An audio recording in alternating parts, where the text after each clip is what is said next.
Welcome to Khyati connects. నేను విద్య. రాజకీయాల్లో ఓటమి కొందరిని కుంగదీస్తుంది, కానీ అదే ఓటమి మరికొందరిని తిరుగులేని శక్తిగా మారుస్తుంది. 2019లో మంగళగిరిలోని ఓడిపోయినప్పుడు ప్రత్యర్థులు చేసిన అవహేళనలు, చంద్రబాబుపై చేసిన విమర్శలనే 5 ఏళ్ల పాటు కసిగా మార్చుకున్న నాయకుడు ఇవాళ మంగళగిరి రూపురేఖలనే మార్చేస్తున్నారు.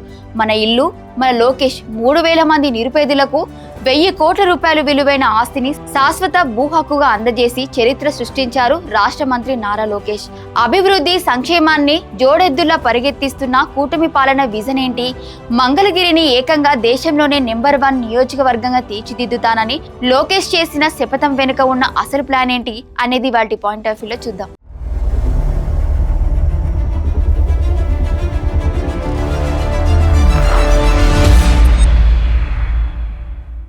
రాజకీయాల్లో నాయకుడు అంటే కేవలం ఓట్ల కోసం హామీలు ఇచ్చేవాడు కాదు, ఇచ్చిన హామీని నెరవేర్చి ప్రజల జీవితాల్లో వెలుగులు నింపేవాడు.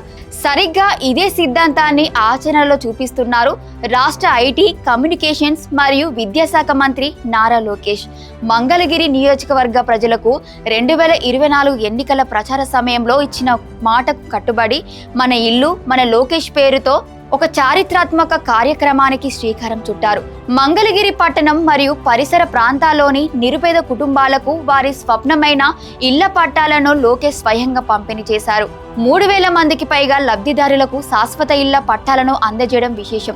కేవలం పట్టాలు ఇవ్వడమే కాకుండా 1000 కోట్ల రూపాయల విలువైన ప్రభుత్వ ఆస్తిని నిరుపేద ప్రజలకు హక్కుగా కల్పించడం ద్వారా మంగళగిరి చరిత్రలోనే ఇది ఒక రికార్డు ఘట్టంగా నిలిచింది.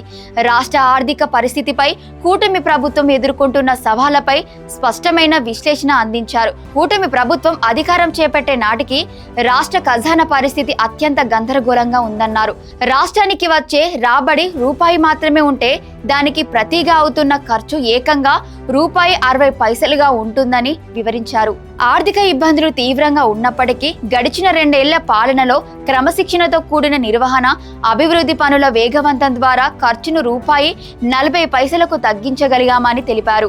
ఆర్థిక సంక్షోభాలు తమను వెనక్కి నెట్టలేవని, అభివృద్ధి, సంక్షేమాన్ని 2 జోడెద్దులుగా ముందుకు నడిపిస్తూ ప్రజా సంక్షేమానికి కూటమి ప్రభుత్వం కట్టుబడి ఉందని లోకేష్ స్పష్టం చేశారు.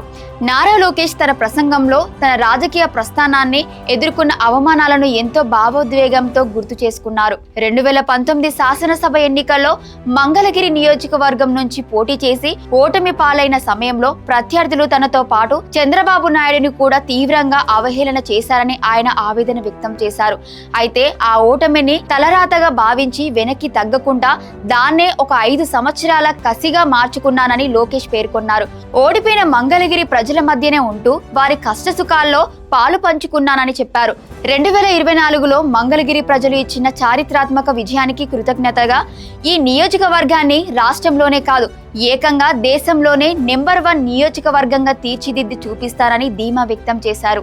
మంగళగిరిని ఐటీ, పరిశ్రమలు, మౌలిక వసతులు, సామాజిక సంక్షేమానికి నిలువెత్తు చిరునామాగా మారుస్తానని లోకేష్ స్పష్టం చేశారు. మంగళగిరిలో అందించిన ఈ ఇళ్ల పట్టాలు కేవలం కాగితాలు మాత్రమే కావని, అది పేదల జీవితాలను శాశ్వత భరోసాని లోకేష్ నొక్కి చెప్పారు. గతంలో ప్రభుత్వం మారినప్పుడో లేక ఇతర కారణాల వల్ల పేదల భూములకు రక్షణ లేకుండా పోయేది. కానీ ఇప్పుడు ఇస్తున్నది శాశ్వత భూపట్టా. ఈ పట్టాతో లబ్ధిదారుల ఆస్తిపై సంపూర్ణ హక్కులు వారికే ఉంటాయని, భవిష్యత్తులో ఎవరూ ఈ ఆస్తిని కదిలించలేరని హామీ ఇచ్చారు. నిరుపేద కుటుంబాలకు సగటున లక్షలాది రూపాయల విలువైన ఆస్తిని అందించడం ద్వారా మంగళగిరి నియోజకవర్గంలో ఆర్థిక సమానత్వానికి పునాది వేశామని లోకేష్ వివరించారు. నారా లోకేష్ చూపించిన ఈ నాయకత్వ పటిమ, అభివృద్ధి పట్ల ఆయనకున్న స్పష్టమైన విజన్ కూటమి ప్రభుత్వ పనితీరును నిదర్శనంగా నిలుస్తోంది. సవాలుతో కూడిన ఆర్థిక పరిస్థితులు ఉన్నప్పటికీ సంక్షేమాన్ని, అభివృద్ధిని సమతుల్యం చేస్తూ ముందుకు సాగడమే నిజమైన సుపరిపాలన అనేది స్పష్టం చేస్తోంది.